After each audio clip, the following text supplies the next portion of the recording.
نہ جانے مسائل تو علماء سے پوچھیں، یہ حکم مبین ہم کو رب سے ملا ہے، ہم کو رب سے ملا ہے۔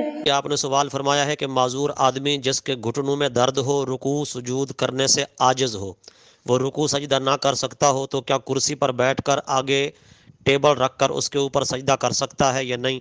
یا جیسے آج کل کرسی ماں ٹیبل بنی ہوئی مساجد میں رکھی ہوتی ہیں تو اس کے اوپر بیٹھ کر آگے ٹیبل پہ سجدہ کرے، وہاں پر اپنا ماتھا ٹکائے، یا وہاں پر ماتھا ٹکائے بغیر رکوع سجدہ اشارے سے کرے تو کیا حکم ہوگا؟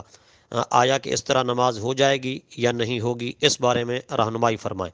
تو جی بھائی دیکھیے، جو شخص قیام کرنے سے عاجز ہے، رکوع سجدہ نہیں کر سکتا، قیام بھی نہیں کر سکتا، اگر قیام کر سکتا ہے رکوع سجدہ نہیں کر سکتا تو اسے چاہیے قیام کرے جتنا دیر بھی قیام کر سکتا ہے، اور رکوع سجدے کے لیے ٹیبل پر بیٹھ جائے یا نیچے بیٹھ جائے اور اشارے کے ساتھ رکوع سجدہ کرے۔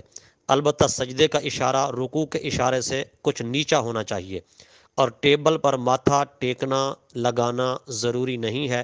آگے پڑی ٹیبل پر ماتھا لگائے یا نہ لگائے، بہرحال سجدے کا اشارہ رکوع کے اشارے سے کچھ نیچا ہونا چاہیے تو نماز ہو جائے گی۔